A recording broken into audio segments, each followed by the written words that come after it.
27% attendance थिला ना ना एक्चुअली 27% तो कुआ जाए न हेलो फ्रेंड्स, तो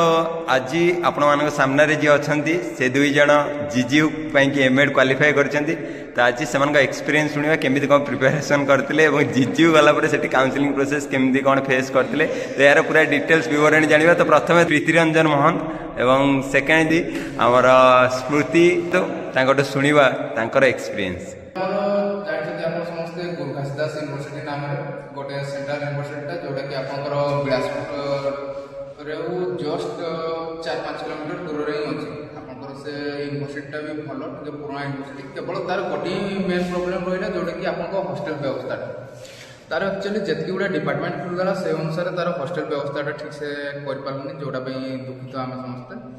इभेन टोटाल से एजुकेशन डिपार्टमेंट रे आमको आलोट होता 10टा बॉयज हॉस्टेल 10टा सीट, गर्ल्स हॉस्टेल 14टा सीट, जो भितर एमएड रो केवल गोटे पिला को सीट मिल पारा। जेहेतु यूजी रे रोचंती आमर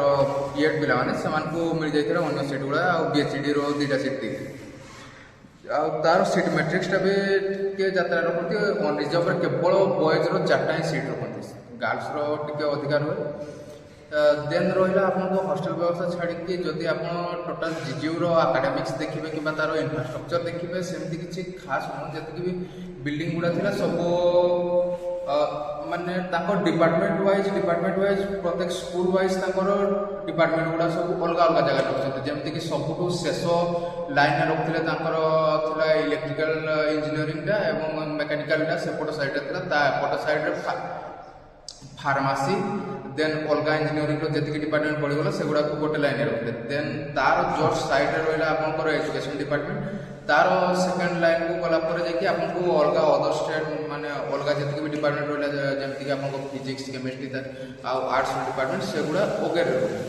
ताकू छाड़ी जीजीयू भितर आपको मिल जाओ वॉलीबॉल कोर्ट भी अच्छी, क्रिकेट कोर्ट अच्छी, गोटे केवल स्पेशल बिल्डिंग अच्छी जोटा कि योगा ही से यूज करते। योगा नेचुरोपैथी बिल्डिंगटा गोटे रखते से केवल योगा ही रखते गोटे बिल्डिंग। ताकू छाड़ी आपंकर हॉस्टेल तो कहली 3टा बॉयज हॉस्टेल अच्छी ना 3टा गर्ल्स हॉस्टेल अच्छी, 2टा बॉयज हॉस्टेल रखते। ताकू छाड़ी जो गुड़ा नुआ तैयारी चलती जीजीयू सेमती किसी ना। जदि आप जानवे जीजीयू एमएड कथा देन से एक्चुअली कहते गले एमएड अवस्था बहुत खराब,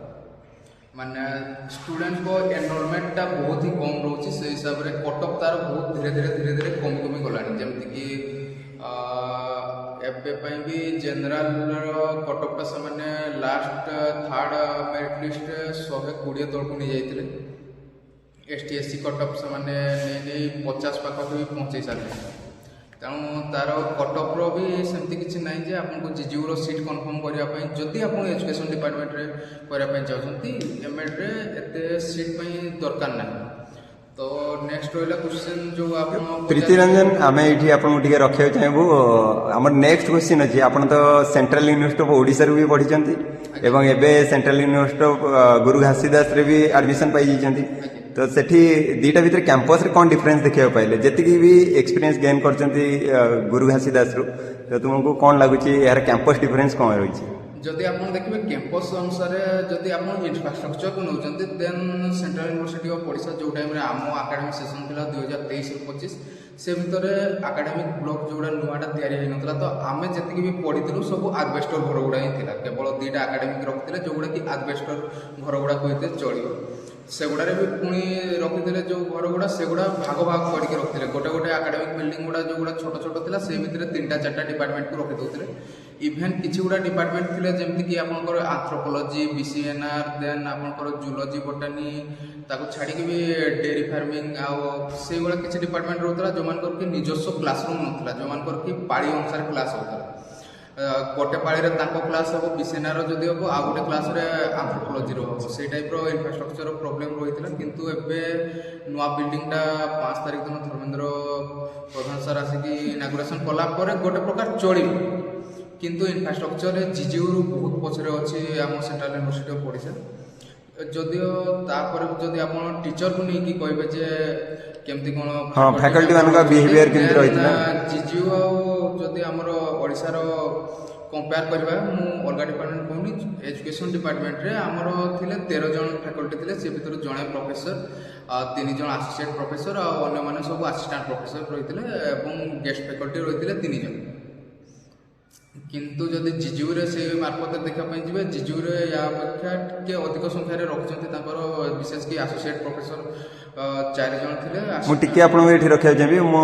मते जति इन्फॉर्मेशन अछि सेंट्रल यूनिवर्सिटी ओडिसा रे 3 जन गेस्ट फैकल्टी न जणे गेस्ट फैकल्टी आ 2 जन कॉन्ट्रैक्ट बेसिस रे रहि जंती जो माने कॉन्ट्रैक्ट बेसिस रे रहिसंती समान को भी हमें गेस्ट फैकल्टी ही नै थाउ कारण कॉन्ट्रैक्चुअल पोस्ट रे समान अछंती 2015 ओके किंतु ए पर्यंत ताकर जेहेतु रेगुलर ही नांती तो समान गेस्ट फैकल्टी ही जिवे ओके, ठीक जो है। समान कॉन्ट्रैक्चुअल रहिसंती समान किंतु गेस्ट फैकल्टी ही जिवे आ गुरु घासीदास रे केमति कोन रहिछि गुरु घासीदास रे जतिक भी अछंती ताकर केवल मु जानिबा भीतर जणे किबा 2 जण गेस्ट फैकल्टी अछंती अन्य माने समस्त जतिक भी अछंती समस्त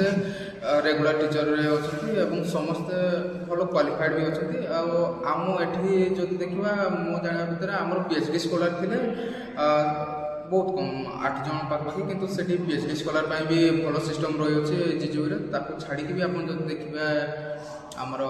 सिस्टम गुड़ा जमती कि आपण एठी कंपेयर करबे आमर एठी बीएड अछि बीएड पर डायरेक्ट आपको पीएचडी अछि एमएड टा नाही किंतु सेही जिंसोडा जिजु रे टिके अलगा रो जिजु रे तांकर बीएड भी रखछंती एमएड भी रखछंती पीएचडी भी रखछंती आ आमर आगरो रहउतला कॉमन बीएड रहउतला जोतरे कि आपनकर कोनसी माने ए वर्ष सीट मैट्रिक्स चेंज कला परे से जिंसोडा देले जे साइंस रो एतकी पिला इनटेक करिवो आर्ट्स बैकग्राउंड रो एतकी पिला इनटेक करिवो किबा कॉमर्स रो एतकी पिला इनटेक करिवो जोडे कि जिजु रे बहुत पूर्व रहउतला सेंट्रल यूनिवर्सिटी ऑफ ओडिसा रे नथला तो जदी ई तीनटा जिंस को बेस फैक्टर करके कंपेयर करबे देन जिजु सेंट्रल यूनिवर्सिटी ऑफ ओडिसा रो बहुत ही आगे अछि हॉस्टल फैसिलिटीटा सेंट्रल यूनिवर्सिटी ऑफ ओडिसा रो भलो रहबो जिजु अपेक्षा जेतु एडी सब पिला को हॉस्टलटा अवेलेबल रहबे नेक्स्ट क्वेश्चन आपन रहबो हमर लोकेशन वाइज जदि हम असेस करबा चेष्टा करबा तो सेंट्रल यूनिवर्सिटी ओडिसा ठीक रहबो ना जिजु जिजु ही ठीक रहबो एथि पय जे सेंट्रल माने जोडा आपन रहला जिजु गुरु घासीदास यूनिवर्सिटी से पाखरे ढेर गुडा यूनिवर्सिटी रहिछि जेमति गोटे ओपन यूनिवर्सिटी रहिछि ताको स्टेट रो गोटे यूनिवर्सिटी रहिछि गवर्नमेंट आईटीआई कॉलेज एवं जिजुडा जेहेतु पाखरे रहिछि तो सेठी आपन जेतेबेले भी जिबे सब बेला आपन को ऑटो बस सब प्रकार सुविधा अवेलेबल रहइबो सिटी बस भी सेही सामना यूनिवर्सिटी दे कि जाय ऑटो सब बेले सेपट को अवेलेबल रहे जोटा कि आपन सेंट्रल यूनिवर्सिटी ऑफ ओडिसा रे पाई परिबेनी आपनकर mainly central university of Odisha को जते जन भी आछुंते आपन मेनली कोरापुट किबा दामनजोड़ी स्टेशन रे उलेबे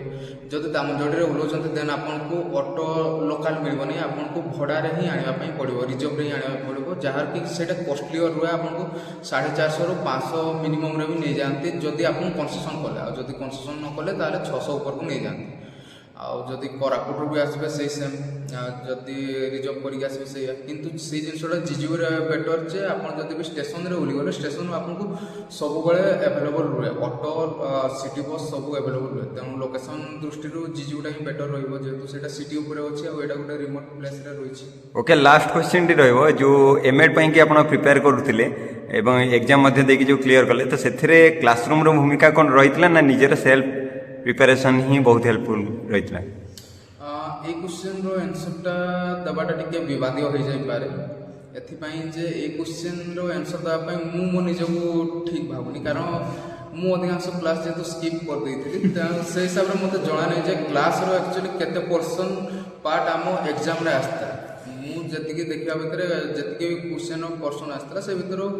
मु जेतु क्लास अधिक करनी तो मु ठीक से कोइ पानी किंतु मेनली तो जनरल क्वेश्चन ही रही क्वेश्चन गुड़ा अटेंड करा तो से गुड़ा क्लास रे न करइथिले भी आपण आराम से करि परिबे सेमति किछ नै केवल आपन को जदी जनरल नॉलेज रहिछि एजुकेशन ऊपर एजुकेशन लाइन ऊपर एवं जदी आपण जानिछंती जो हमरो रहला अमेंडम विषय किछ भी जानिछंती देन आपण क्वालिफाई क्लासरूम क्लास न करिवार मोस्टली रीजन कोन रहिछि माने किछ कॉम्पिटिटिव पई के अलगा प्रिपरेशन करथिले कि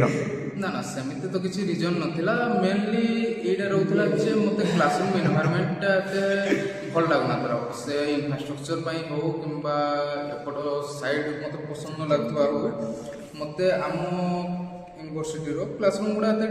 ठीक लागु नथला क्लास करिया पे माने गोटे इंटरेस्ट जो आसे पब्लिक इंटरेस्ट के मु क्लासरूम करबी गोटे क्लासरूम थिबो से जिनसडा मते के ठीक से फील आनी से पई के केबे केमती मोर अटेंडेंस टिके शॉर्ट हो जातरा मेनली तो अटेंडेंस सेमती किसी शॉर्टेज नथला क्लास करो कि ना करो नहीं किंतु କେବେ କେମିତି ଗୋଟେ ଦିଟା କ୍ଲାସ୍ ମିସ୍ କରିଦେଉଥିଲି, ଯେହେତୁ ଆମର ହେକ୍ଟିକ୍ ସେଡ୍ୟୁଲ୍ ରହୁଥିଲା 9ଟାରୁ 5ଟା ପର୍ଯ୍ୟନ୍ତ କ୍ଲାସ୍ ରହୁଥିଲା, ପୁଣି ସେଥିପାଇଁ ତା ପୂର୍ବରୁ ଆମର ଇୟର୍ଲି ମର୍ଣ୍ଣିଂରେ ପ୍ରେୟାର୍ ହେଉଥିଲା। ତ ସେ ହିସାବରେ ଆମକୁ 8:30 ପୂର୍ବରୁ ହିଁ ବାହାରିକି ଆସିବା ପାଇଁ ପଡ଼େ ଏବଂ ସନ୍ଧ୍ୟା 5:30 ପରେ ଯାଇକି ଯିବେ। ତାପରେ ଯାହାକୁ ଲାଇବ୍ରେରୀରେ ପଢ଼ିବାର ଥିବ କିମ୍ବା ସେଲ୍ଫ ଷ୍ଟଡି କରିବାର ଥିବା ପାଇଁ ଲାଇବ୍ରେରୀ ଯିବେ, ତାଙ୍କ ପାଇଁ ଆଉ ଟିକେ ହେକ୍ଟିକ୍ ସେଡ୍ୟୁଲ୍ ରହିଯାଉଥିଲା ଯେ 8:30ରୁ ଆସିବେ, ରିଟର୍ନ କଲା ବେଳକୁ 6:30 7 ବାଜିଯାଏ। ସେଥିପାଇଁ ସେ ଜିନିଷଟା ଟିକେ ଅପ୍ ଡାଉନ୍ ରହୁଥିଲା, ଯେଉଁଥିପାଇଁ କି ମୋର ଆବସେଣ୍ଟ ଟିକେ ରହିଯାଇଥିଲା। ବେଶୀ ନୁହଁ, କେବେ କେମିତି 1% 2%। ତାପରେ ବି ଆମର ଆଟେଣ୍ଡାନ୍ସର କ୍ରାଇଟେରିଆ ଟିକେ ଅଲଗା ଥିଲା ନା, ଯେହେତୁ ନର୍ମାଲ ଯଦି ଆପଣ ଷ୍ଟେଟ୍ ୟୁନିଭର୍ସିଟିରେ ଦେଖିବେ 75 ଥିଲା, ଆମର ଏଇଠି ରଖିଥିଲେ 80% ଏବଂ ପ୍ରାକ୍ଟିକାଲରେ 90% ଆଟେଣ୍ଡାନ୍ସ ରଖିଥିଲା। ତ 80% ହେଉନଥିଲା, କେବେ କେମିତି 78 79 ସେ ପାଖାପାଖି ରହିଯାଉଥିଲା ଆଉ। ଆପଣ ତ 27% ଆଟେଣ୍ଡାନ୍ସ ଥିଲା। ନା ଆକ୍ଚୁଆଲି 27% ତ କୁହାଯାଇ ନଥିଲା, ସେଇଟା ଟିକେ କେମିତି କ'ଣ ମିସପ୍ଲେସ୍ କରିଦେଇଥିଲେ, ଆଟେଣ୍ଡାନ୍ସ 72କୁ 27 କରିଦେଇଥିଲେ। ପ୍ରୀତିରଞ୍ଜନ ପ୍ରୀତି, ମୁଁ ଆପଣଙ୍କୁ ଏଇଠି ଟିକେ ଅଟକେଇବି। ଆକ୍ଚୁଆଲି ଆମର